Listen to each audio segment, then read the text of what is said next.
Muy buenas tardes, queridos amigos. Para nosotros es un placer y un gusto estar aquí con ustedes a través de este medio acompañados de 2 profesionales nutricionistas especialistas para poder tratar un tema sumamente importante, que es en este caso importancia de los alimentos en la prevención de cáncer. Pero antes de continuar con nuestra programación, permíteme por favor presentar y saludar a nuestras 2 invitadas. En principio, quiero agradecer y saludar a la licenciada Verónica. Verónica, ¿qué tal? ¿Cómo estás? Bienvenida.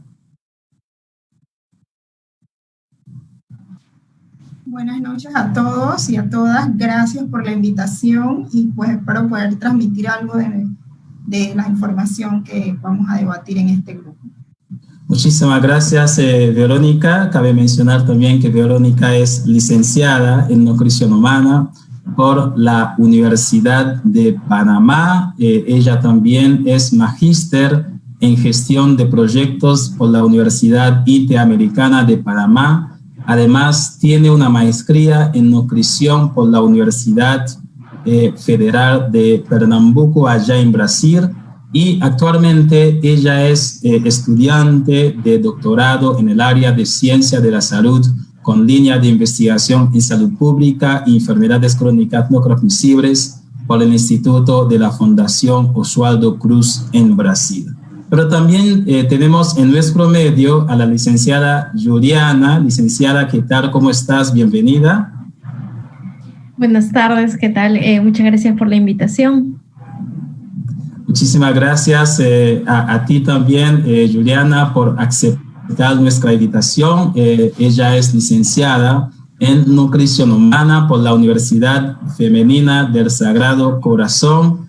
Tiene un diplomado de especialización profesional en nutrición clínica por el Instituto de Investigación Nutricional por la Universidad César Vallejo, y actualmente ella cursa la maestría en gestión y docencia en alimentación y nutrición dictada por la Universidad Peruana de Ciencias Aplicadas. Ella es nutricionista en el Hospital Central de las Fuerzas Armadas del Perú. Pues como bien hemos mencionado, hoy estamos hablando de un tema sumamente importante que tiene que ver con la función que tienen los alimentos en la prevención de cáncer. Definitivamente, la cantidad de personas que están presentando las enfermedades crónicas no transmisibles están aumentando cada vez más y más. Y el cáncer es una de estas enfermedades que lamentablemente siguen afectando y cobrando la vida de miles de personas en nuestros países. Pero, ¿qué es el cáncer? ¿Cómo podríamos definir esta enfermedad? Pues a modo de definición, el cáncer comienza como una única célula dañada y que es capaz de multiplicarse a nivel de nuestro cuerpo. Ahora bien, ¿cuál es la forma de desarrollo de las células cancerosas?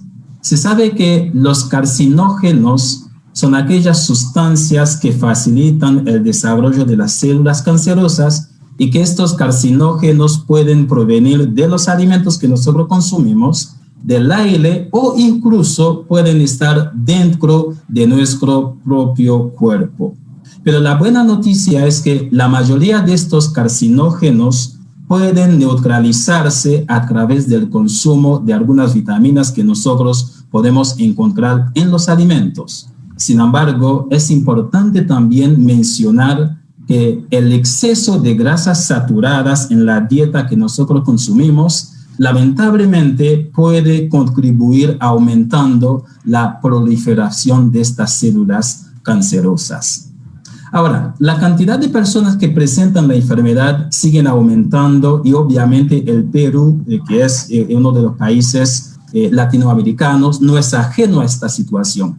Pues, licenciada Juliana, ¿cómo podríamos definir la situación actual en cuanto a la proporción de personas que presentan la enfermedad y cuáles son los tipos de cáncer más común en nuestro país? Escuchamos, por favor, su comentario. Adelante.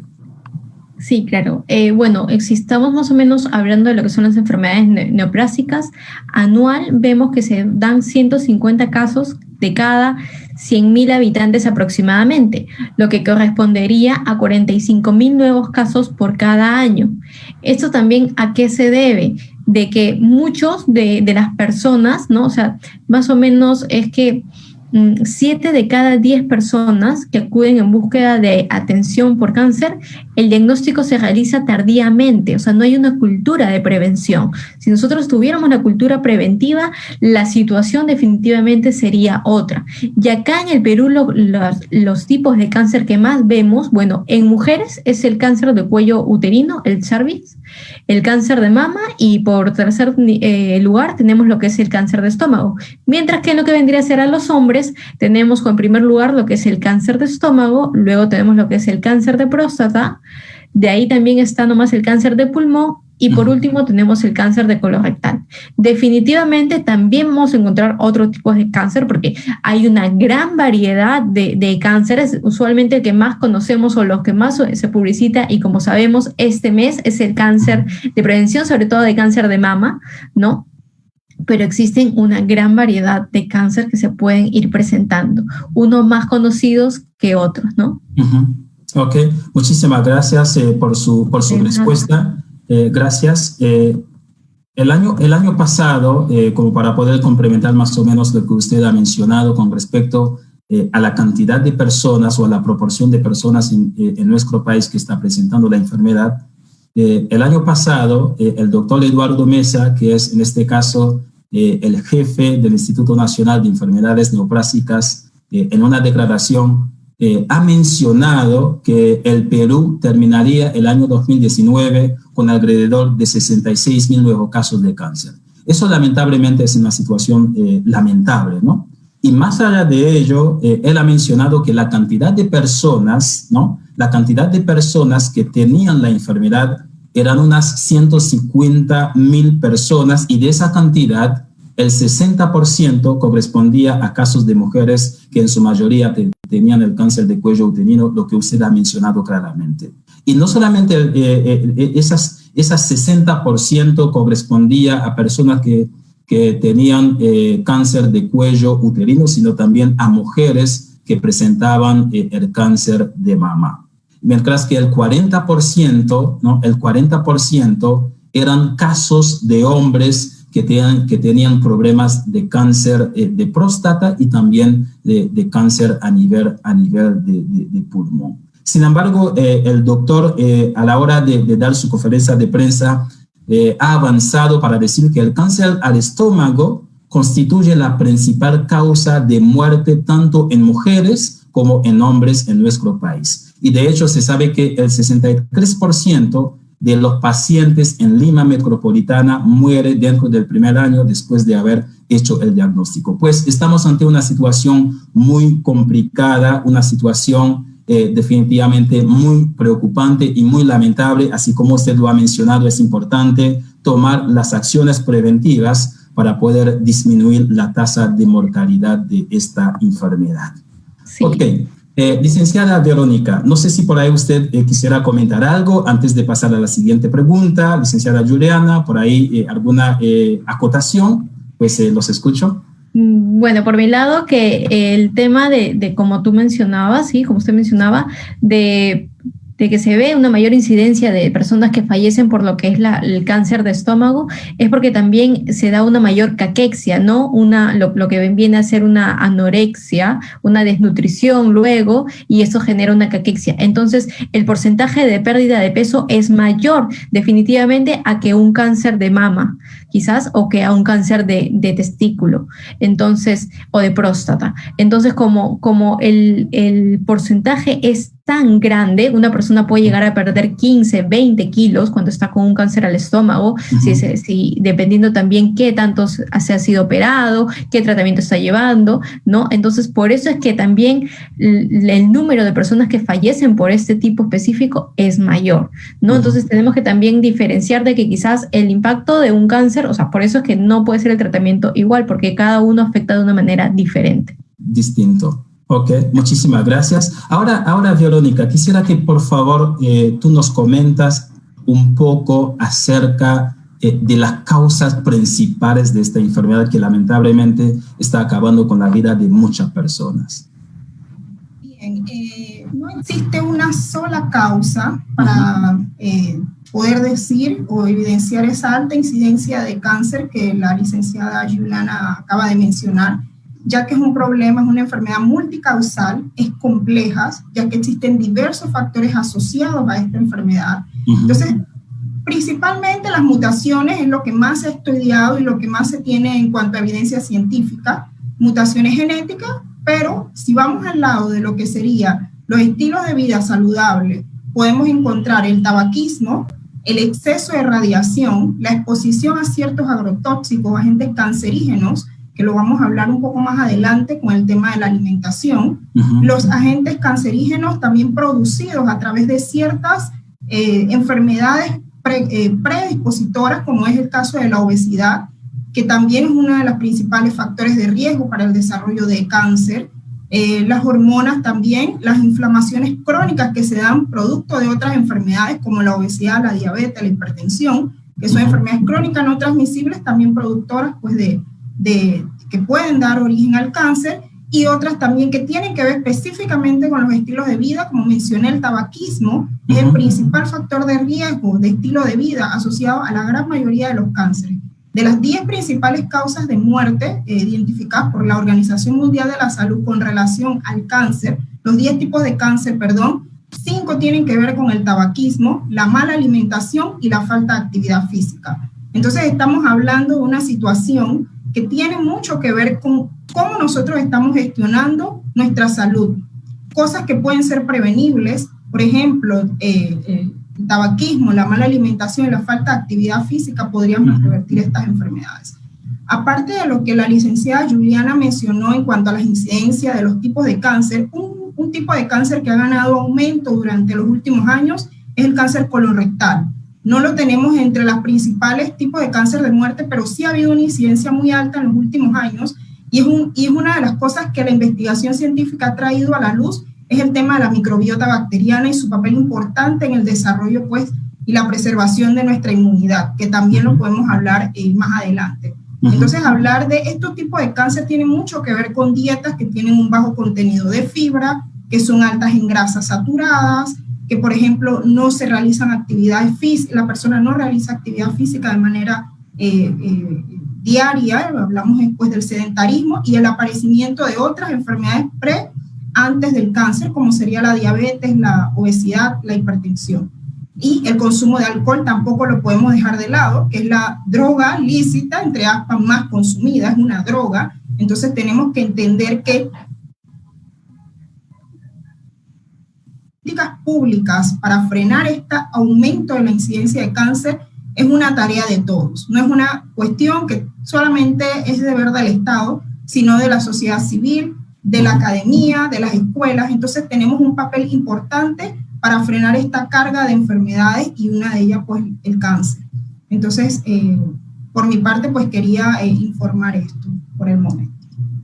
Ok, muchísimas gracias por su participación. Pues queridos amigos, por un lado tenemos la predisposición genética, ¿está bien? La predisposición genética que en la mayoría de los casos nosotros no podemos revertirlo, o sea, nosotros no podemos, casi podemos hacer nada para eso.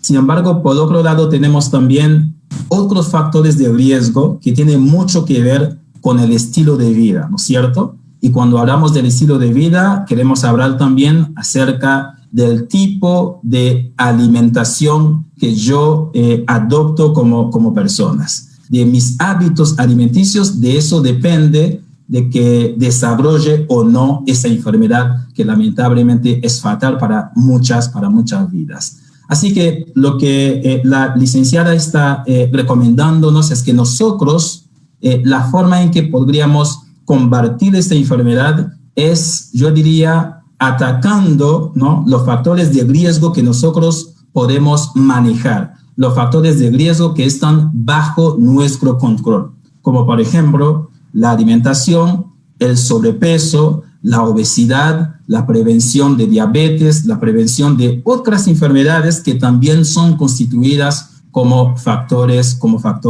de riesgo. Y eso es muy importante, ¿no? Por ejemplo, cuando nosotros revisamos la literatura disponible, encontramos que solo el 5 a 10% de los casos de cáncer tiene que ver con los factores genéticos. Sin embargo, lo más preocupante es que estos mismos datos, queridos amigos, mencionan que el 90 a 95% de los casos de cáncer tienen mucho que ver con los factores ambientales, así como también con el estilo de vida que nosotros llevamos como persona, considerando que 1 de 3 casos de cáncer se debe a los malos hábitos alimenticios. Y ella lo ha mencionado muy bien, el tema del consumo de tabaco también. De hecho, entre el 25 a 30% de los casos de cáncer se deben al consumo de tabaco, ¿no es cierto? Y realmente es lamentable que los factores que están bajo nuestro control, como bien lo he mencionado, como la dieta, el ejercicio físico que la licenciada ha mencionado, el consumo de tabaco, son en gran parte responsables de los resultados de cáncer. Pues definitivamente lo que nosotros queremos es que ustedes ya empiezan a hacer cambios en su estilo de vida. Y para poder hacer esos cambios en su estilo de vida, tenemos que ir poco a poco, de una manera paulatina, porque los hábitos inadecuados que nosotros hemos adquirido, no los hemos adquirido de la noche a la mañana. Por lo tanto, los malos hábitos no van a poder irse de la noche a la mañana. Por eso nosotros requeremos un poco de paciencia. Y si existe la voluntad, realmente esa voluntad interna que nosotros necesitamos, realmente estoy seguro de que llegará un momento en que nos vamos a deshacer de los malos hábitos, ¿no? Optando por los buenos hábitos y así de esta manera poder llegar a prevenir estas enfermedades, sobre todo las enfermedades crónicas no transmisibles. Pues bien, queridos amigos, estamos ya llegando en la etapa final de este primer bloque. Al regreso, ¿no? En nuestro segundo bloque vamos a hablar un poco acerca de los métodos de diagnóstico de la enfermedad y también con la licenciada Verónica vamos a ponerle bastante énfasis sobre cómo nosotros deberíamos prevenir esta enfermedad adoptando un estilo de vida saludable. Muchísimas gracias. Estaremos de regreso dentro de unos pocos minutos. Queden conectados con nosotros, por favor.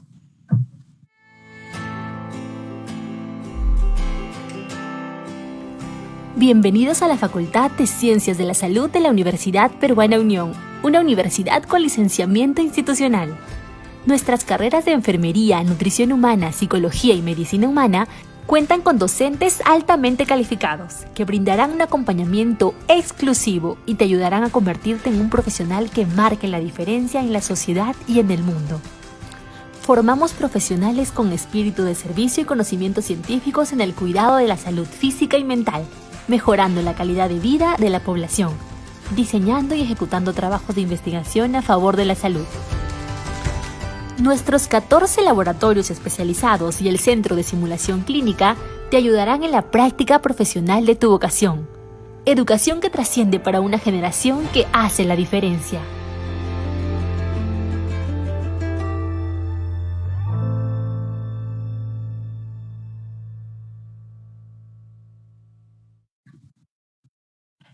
Pues muchísimas gracias, queridos amigos. Gracias nuevamente, queremos saludarlos. Ya estamos de regreso y en este segundo y último bloque vamos a hablar acerca del diagnóstico y la prevención de cáncer. Pues para eso quisiera que la licenciada Giuliana nos comenta, brindándonos algunas informaciones sobre las diferentes pruebas que se suelen utilizar para poder determinar el diagnóstico del cáncer. Sí, bueno, en verdad, primero, para poder determinar realmente, lo primero que debemos de hacer es que la persona debe acudir donde su médico, puede acudir donde un médico, digamos de medicina, un médico internista, si es que tiene alguna duda o piensa de que podría tener una enfermedad oncológica. Si es que ya hay una sospecha mayor, lo ideal es acudir donde un oncólogo clínico, ¿no? El cual es el más adecuado para poder brindar los análisis o pruebas que van a determinar realmente si es que la sospecha es cierta y si se presenta el cáncer, ¿no? La tumoración. ¿Qué nos puede mandar el oncólogo? Puede mandarle una tomografía, una resonancia, una gammagrafía, una ecografía, y ya luego si es que ve algún tipo de tumoración, también lo que puede proceder es a realizar una cirugía para poder extraer la tumoración, que puede ser benigna como maligna, y mandarlo a una biopsia y así determinar si se está tratando de una neoplasia maligna y el grado, el estadio en que se encuentra, ¿no? Y en base a todas estas informaciones que se pueda determinar, ya se podría definir qué tipo de tratamiento tendría que llevar la persona. Okay. Eso es muy importante, definitivamente muy importante, porque estas pruebas, como usted bien lo ha comentado, sirven para determinar en qué grado se encuentra la enfermedad y poder determinar un plan de tratamiento adecuado, ¿cierto? Y eso viene a ser, yo diría, la parte esencial o el aspecto primordial de estas pruebas. Porque cuando se sabe, sí, diga, adelante. O sea, básicamente lo que tenemos que tener en cuenta es que esto es la base de todo, porque si ya estamos al frente de un paciente oncológico, para tratarlo nutricionalmente, nosotros tenemos que saber en qué estado se encuentra, qué estado está llegando, ¿no? Si el paciente también, cómo está su hemoglobina, cómo está su colesterol, si es diabético, porque muchos pacientes oncológicos no solamente son oncológicos, tienen enfermedades preexistentes, pueden tener una diabetes, puede tener una enfermedad cardiovascular, una enfermedad renal, y todo esto debe ser considerado en el momento de armarle un esquema nutricional. Adicional, lo que yo también solicito mucho cuando manejo mis pacientes oncológicos es de ver toda la bioquímica, su colesterol, triglicéridos, hemoglobina, y también saber qué tipo de tratamiento ha decidido el oncólogo que va a realizarle, porque es muy diferente tener un paciente que solamente está llevando radioterapia a un paciente que está pasando por una cirugía, le han dado de alta y va a iniciar una sesión de quimioterapia, porque obviamente el requerimiento de esta persona va a ser muy diferente. Entonces todo eso debemos tener en consideración, por eso es muy importante que de saber y recordar que esto es un trabajo en conjunto, tanto del médico especialista como de la nutricionista, y hasta muchas veces también nos apoyamos de una psicóloga especializada en oncología, ¿no? Ok, muy bien. La parte multidisciplinaria es sumamente importante porque esto de alguna u otra manera va a poder, yo diría, facilitar un trabajo coordinado para poder enfrentar de la mejor manera la enfermedad. Pues en resumen, podríamos decir que las pruebas, por un lado, sirven para ayudarnos a determinar un mejor tratamiento médico y por otro lado, sirven para poder ayudarnos a tomar las mejores acciones nutricionales para poder enfrentar la enfermedad de la mejor manera. Muchísimas gracias, licenciada Juliana. Verónica, ahora bien, a pesar de la gran cantidad de datos que nosotros tenemos disponibles sobre la enfermedad, yo diría que la cantidad de personas que saben cómo ellos deberían cuidarse, no sé, preveniendo la enfermedad, son muy pocas, ¿no es cierto? Son muy pocas las personas que saben cómo es que ellas deberían reducir los factores de riesgo que pueden causar la enfermedad. ¿Cuáles serían esas estrategias de prevención que nosotros deberíamos utilizar para poder prevenir el cáncer? Sí, por ser una enfermedad multicausal y compleja, nuevamente no existe un solo tratamiento, existe un grupo de tratamientos. Entonces, enfocándonos un poco en la nutrición, obviamente la alimentación juega un papel importante en la prevención. Tenemos que evitar justamente llegar a esa enfermedad. Lo principal en acciones de salud pública debería ser la prevención. Sin embargo, nosotros vemos principalmente en América Latina, con los sistemas públicos que tenemos de salud, que las personas ya llegan cuando están en un estado pues, de cáncer avanzado. Y es difícil ya poder contrarrestar los factores asociados, como mencionó la licenciada Juliana, que pueden ser persistentes, diabetes, obesidad, hipertensión, conjunto con un cáncer. Va a ser muy difícil poder controlar y llevar pues, a un futuro diagnóstico positivo a ese paciente. Sin embargo, la alimentación, como mencioné, tiene un papel muy importante. Tenemos que tratar de consumir, como ya se sabe en la literatura, hay muchísima información.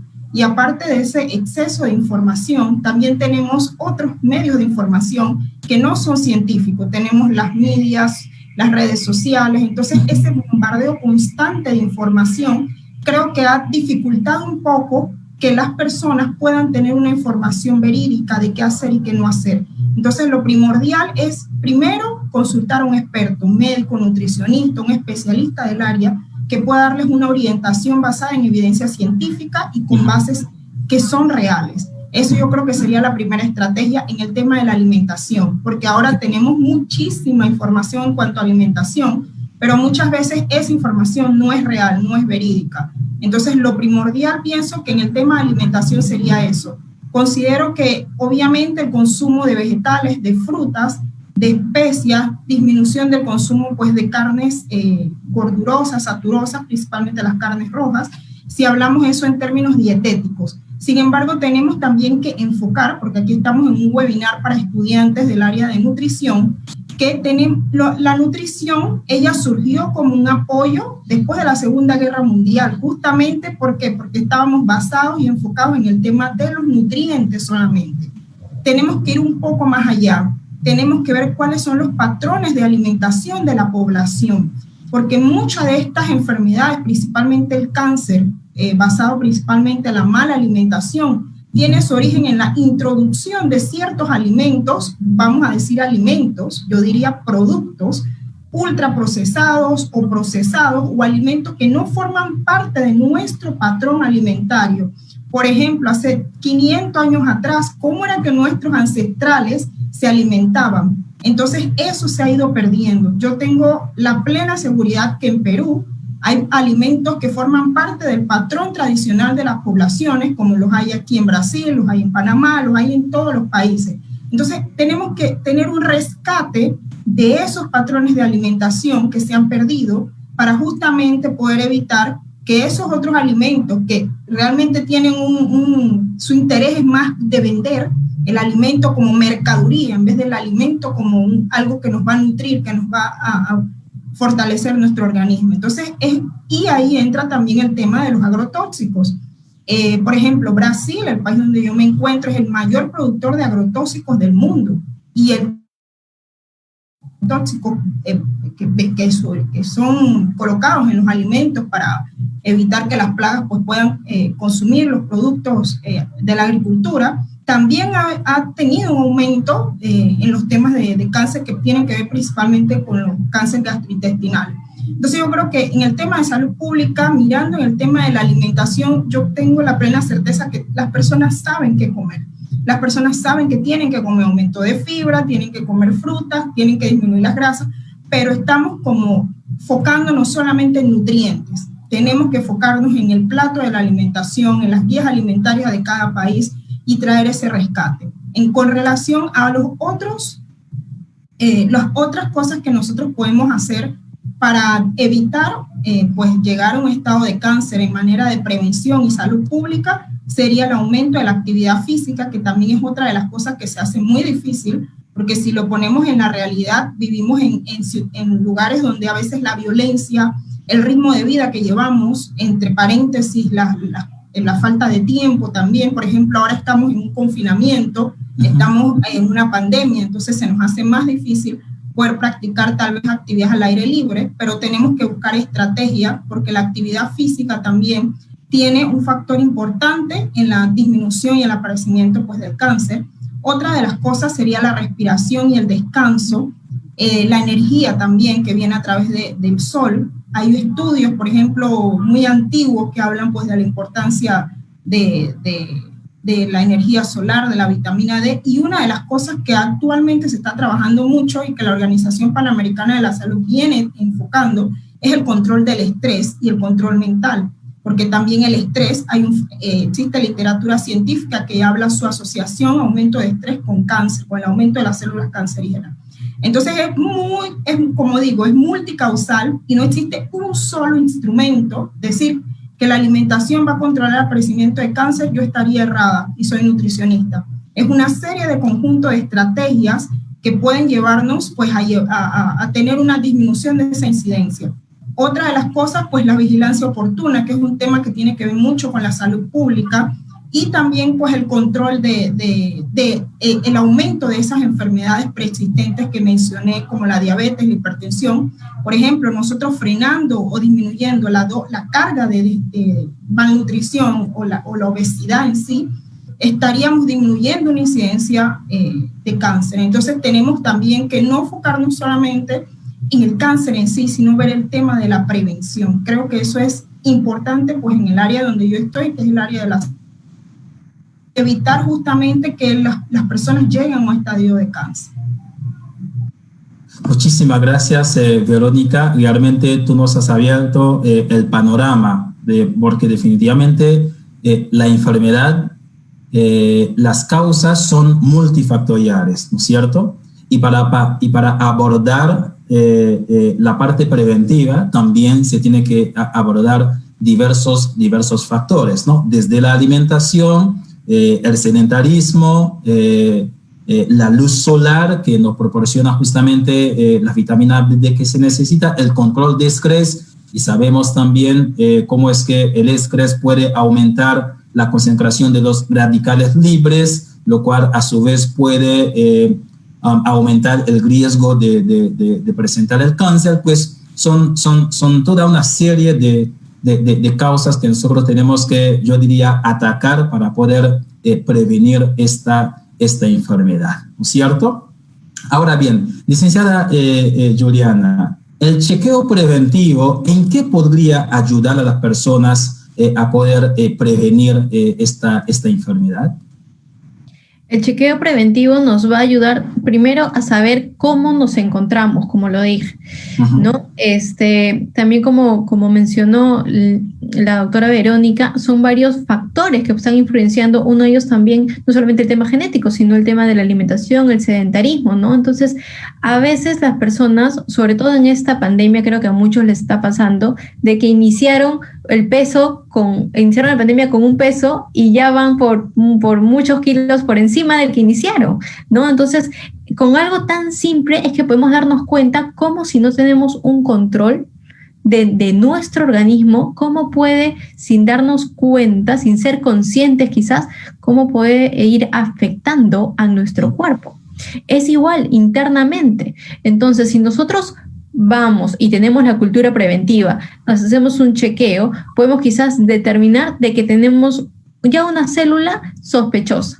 Cuando la célula está, digamos, más pequeña, o puede ser que quizás no se ha ramificado, no ha hecho todavía metástasis, o sea, no se ha expandido a un órgano vecino o a otro órgano a distancia, entonces es mucho más fácil el poder manejarlo. Las sesiones de quimioterapia, si se indican, o de radioterapia, van a ser menores.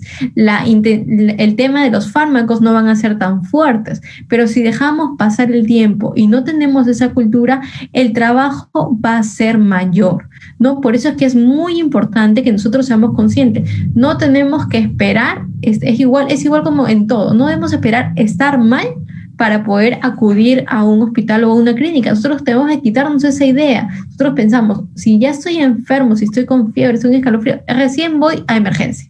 Cuando simplemente, si uno tuviera la prevención y se hace su análisis de sangre para ver su hemoglobina, para ver cómo están sus transaminasas, si tienen un tema renal en el hígado o adicional. Y otra cosa también importante, los antecedentes. A veces ya sabemos que, por ejemplo, mi papá o mi mamá o mi abuelito es diabético o tiene una enfermedad cardiovascular, o quizás toda mi familia ha tenido algún tipo de cáncer. Entonces ya hay también ahí un tema de que, por más que sea un porcentaje menor, pero también es que, digamos, deberíamos ser más conscientes en qué deberíamos prevenir con mayor fuerza, ¿no?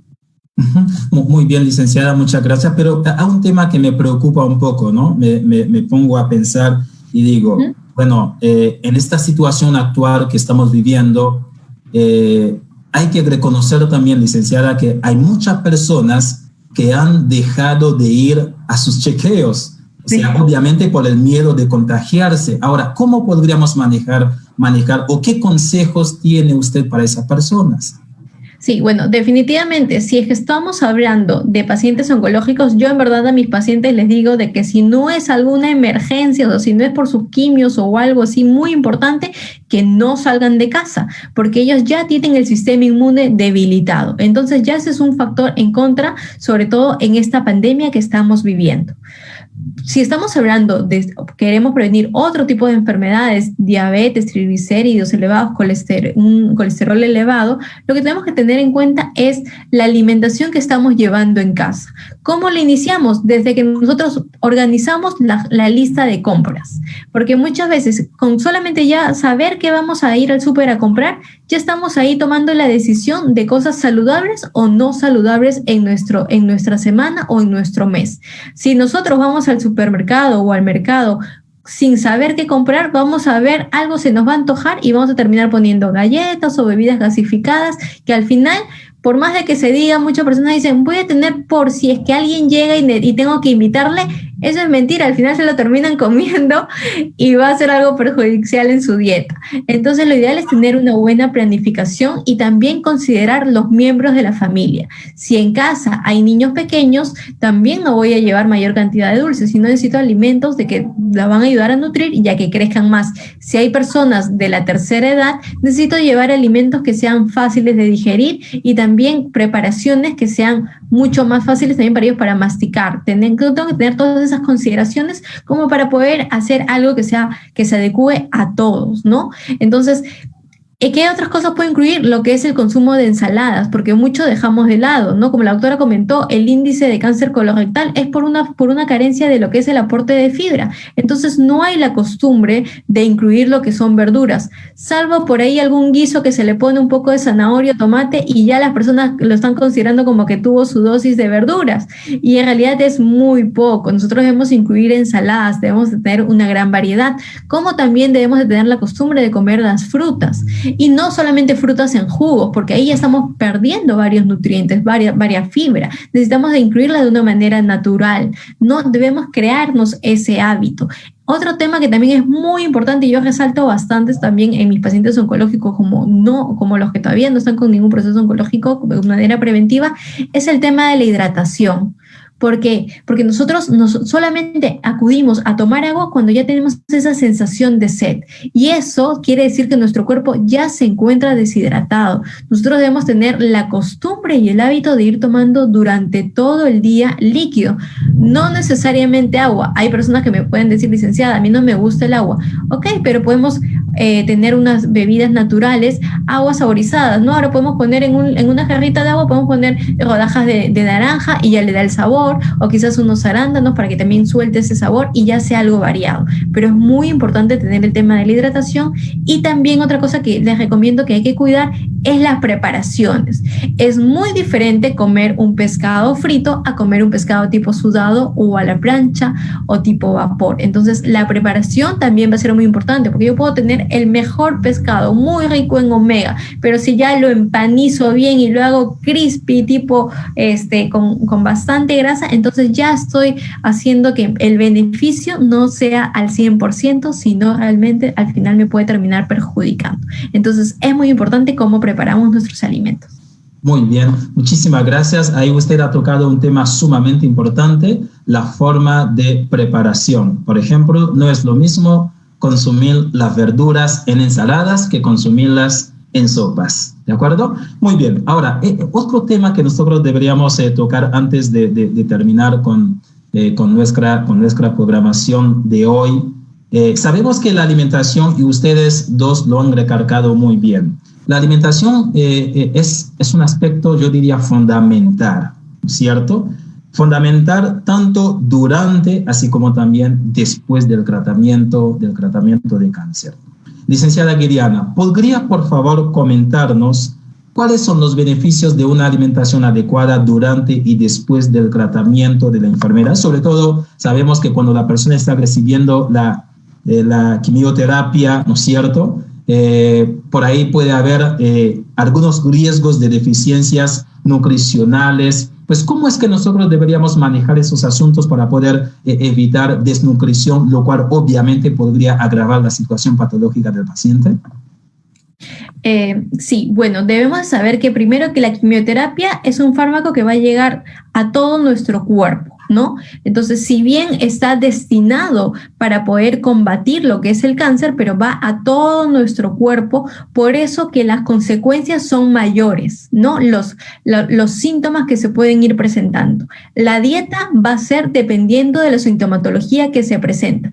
Puede tener, la persona puede referir que tiene náuseas, vómitos, diarreas, puede sentir una sensación, un sabor metálico en la boca, puede tener unas heridas en la boca que se le conoce como mucositis, puede presentarse anorexia, es muy variante. Puede que se presente uno de estos síntomas, puede que se presente dos, puede que se presente más, puede que no se presente ninguno. En realidad tenemos que ir, como va avanzando el tratamiento, la dieta también se va a ir modificando. Entonces, los alimentos que le voy a proporcionar a la persona va a ser dependiendo de cómo se está encontrando en ese momento, porque como lo mencioné en un inicio, no es lo mismo tampoco que venga un paciente y me diga que tiene un cáncer al páncreas a que venga una persona y me diga que tiene un cáncer de próstata, porque obviamente la zona más afectada va a ser el estómago y la absorción va a ser diferente, la elaboración va a ser diferente a que un cáncer de próstata y el requerimiento también. Un paciente, por ejemplo, con próstata puede estar con un tratamiento más que nada de tipo hormonal y tengo que cuidar de no darle mucha cantidad de grasa para que no aumente en zona abdominal y de preservar lo que es sobre todo la proteína para que no pierda sobre todo masa muscular en extremidades. Mientras que un paciente, por ejemplo, con cáncer de páncreas, tengo que ver de que ya no va a sintetizar de la misma forma lo que es la glucosa. Entonces no puedo darle alimentos que puedan elevar lo que es la glucosa. Y también tengo que ver el tema del control de la grasa, porque ya no va a haber una digestión normal, porque las enzimas pancreáticas no se van a estar presentando como un páncreas normal, ¿no? Entonces todas esas cosas debo tener en consideración cuando yo estoy hablando de un paciente en un tratamiento de quimioterapia, ¿no? Entonces, dependiendo de eso, va a ser la dieta para cada uno. Por eso la dieta de un paciente oncológico es muy, muy, muy personalizada. Si es que yo simplemente quiero verlo de una manera general, lo que no debe faltar en el plato son fuentes de proteína, que es el pollo, el pescado, la pavita, el huevo. Acá en Perú que tenemos el cuy, que es muy rico en proteína y bajo en grasa, ¿no? Entonces, toda esta variedad. Luego también tenemos que acompañar con algo de carbohidratos no simples. Los simples son los que encontramos en la panadería, lo que a veces abusamos, que son las donas, las galletas, todo esto lo que debemos evitar y optar más por unos carbohidratos complejos, ¿no? Que son, por ejemplo, el arroz integral que podríamos estar utilizando. Y de ahí siempre, como mencioné, el tema de las verduras, porque estas son fuentes de vitaminas y minerales. Por ya encontrarse el paciente con la enfermedad, se va a encontrar en un estrés. Este estrés va a hacer de que se genere mayor requerimiento de gasto, o sea, va a tener un mayor requerimiento porque va a tener un mayor gasto. Entonces tengo que darle una mayor cantidad de calorías para evitar una desnutrición. También otra cosa que debo de preservar es lo que es la proteína. No le voy a dar solamente muy poquito, o sea, digamos, no una piernita, sino tratar de darle un poco más, según cómo me tolere mi familiar, según cómo me tolere mi paciente. Entonces, todas estas consideraciones debo de tener para partir de ahí a elaborar lo que es el esquema nutricional más adecuado. Excelente, excelente. Licenciada Verónica, yo sé que existen, por ejemplo, ¿cómo plantearía eso? Actualmente existen diversas formas para poder tratar esta enfermedad, ¿no es cierto? La licenciada Juliana ha enfatizado un poco sobre el tema de quimioterapia, que también tiene por ahí sus efectos secundarios en la alimentación o en el estado nutricional de la persona. Ahora, otros tratamientos existentes podría también afectar la composición nutricional del paciente, provocando algunos riesgos de deficiencias. Bien, yo considero, bueno, la licenciada Juliana habló bastante del tema de la dietoterapia, que eso es sumamente importante para evitar principalmente pues pérdidas de nutrición, que es una de las principales causas que los pacientes pues de cáncer fallecen por la depresión y la parte pues nutricional, los aportes nutricionales. Pero considero también que es importante, pues en el área de la nutrición, tomar en cuenta lo que sería la antropometría. Una correcta evaluación antropométrica también es de vital importancia para salvaguardar pues la salud y la composición corporal de ese paciente. Y que no puede ser obviamente únicamente el índice de masa corporal. Tenemos que utilizar otros métodos más sofisticados y que tengamos a la mano. Y pues si hablamos de salud pública, principalmente las medidas de los pliegues cutáneos, que puede ser a través de un caliper, que es un instrumento de bajo recurso, que no necesita gran complejidad de gastos para una institución pública o tal vez un hospital de menos complejidad, hablando del área de la salud pública en sí.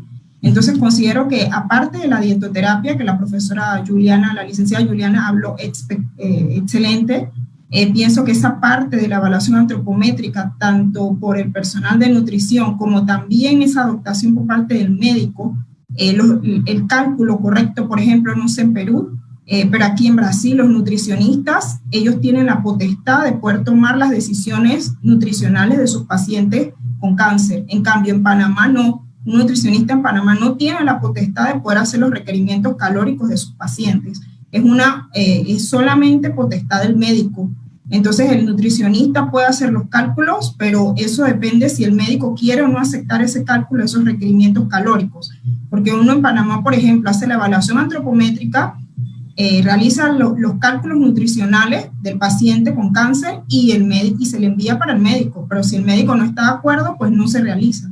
Entonces en Panamá yo sí tuve la experiencia, pues cuando estaba en nutrición, en la licenciatura en nutrición, de hacer estágio, pasantías en el hospital oncológico, y teníamos muchas veces que revisar las dietas o los cálculos calóricos o los cálculos dietéticos de los pacientes, y veíamos que no era similar el cálculo que había hecho un médico al cálculo que había hecho un nutricionista. Entonces obviamente había muchos pacientes que estaban cayendo en una desnutrición, y obviamente porque los cálculos y los requerimientos no estaban adecuados. Entonces aquí en Brasil, por ejemplo, les puedo mencionar que el nutricionista tiene la potestad de poder realizar sus requerimientos al paciente, tiene esa libertad. Entonces no sé cómo sería en Perú, pero yo considero que la parte de la evaluación antropométrica es un factor importante que juega un papel clave en el desarrollo positivo de un paciente con cáncer. Okay. Muchísimas gracias. Pues ya estamos llegando al final de esta programación, pero antes quisiera preguntarle a la licenciada Juliana lo siguiente. Si usted agregaría algo en cuanto a la prevención de la enfermedad, ¿cuál sería? Yo diría de que es importante, bueno, definitivamente como nutricionista, cuidar el tema de la alimentación desde ya, ¿no? Es importante que veamos, nosotros examinemos bien qué es lo que estamos comiendo. A veces no somos conscientes y solamente lo hacemos por un tema de hábito, pero cuando nos sentamos, usualmente acá hacemos el recordatorio 24 horas a mis pacientes, ahí es como que recién ellos mismos se sorprenden al ver de que se saltan la comida, de que añaden muchas frituras, de que sus cenas básicamente son comida rápida, y que no hay cultura tampoco, recién está como que un poquito iniciando el tema de la actividad física. Pero son dos cosas de que pueden ser muy simples, pero pueden ayudarnos bastante, ¿no? Entonces hay que tenerlos en consideración. Gracias. Verónica. Sí, yo considero, como yo estoy siempre enfocada en el tema de la salud pública y nuestros sistemas de salud siempre están sufriendo recortes de presupuestos.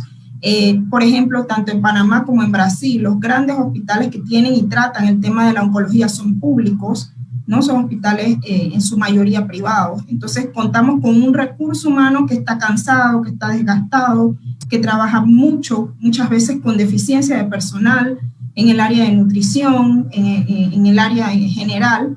Entonces, hablando en el tema de salud pública, como mencioné al inicio, creo que lo primordial es el tema de la prevención y la promoción. Sin embargo, esto no es lo real.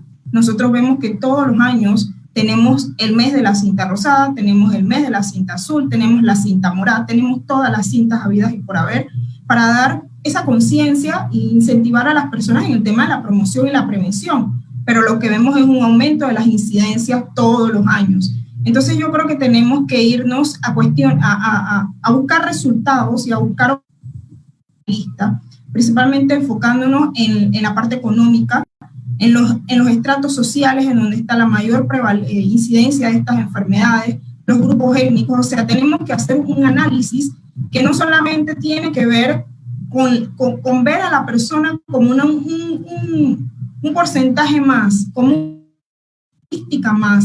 Yo considero que tenemos que irnos a una integridad, tenemos que irnos ya a una humanización de ese paciente y ver cómo es que está distribuido, porque toda causa tiene una fuente, ¿verdad? Sabemos que tiene un origen. Entonces, buscar esos orígenes para ver cómo nosotros podemos ir disminuyendo esta carga de incidencia de cáncer. Yo creo que tenemos que buscar estrategias simples. A veces nos queremos ir a cosas muy elaboradas, muy grandes, pero como la licenciada Juliana ya habló, el tema de la alimentación, ese rescate de los alimentos tradicionales que se tiene en Perú, la alimentación que se tiene en Brasil, en Panamá, en nuestros países, esa riqueza cultural que América Latina tiene y que la vemos aquí expresada con 3 países diferentes. Entonces es importante, yo pienso, que debemos regresar a esos orígenes, a esas costumbres. Pienso que ese sería mi mensaje realmente si hablamos pues en sentido general. Ok, muchísimas gracias. Gracias, licenciada Juliana, por su participación, por ayudarnos a aclarar diversas dudas sobre cómo nosotros deberíamos manejar la enfermedad desde la parte preventiva y también durante el tratamiento. También a ti, doctora Verónica, muchas gracias por haber aceptado nuestra invitación. Pues, queridos amigos, estamos ya llegando en la parte final de esta programación. Pues alimentarse bien, y alimentarse bien significa comer una variedad de alimentos, ¿no es cierto?, para poder obtener todos los nutrientes que nosotros necesitamos para estar saludables y así poder prevenir las enfermedades, sobre todo las enfermedades crónicas no transmisibles. Pues con nosotros hasta la próxima. Muchas gracias por prestar atención a nuestra programación.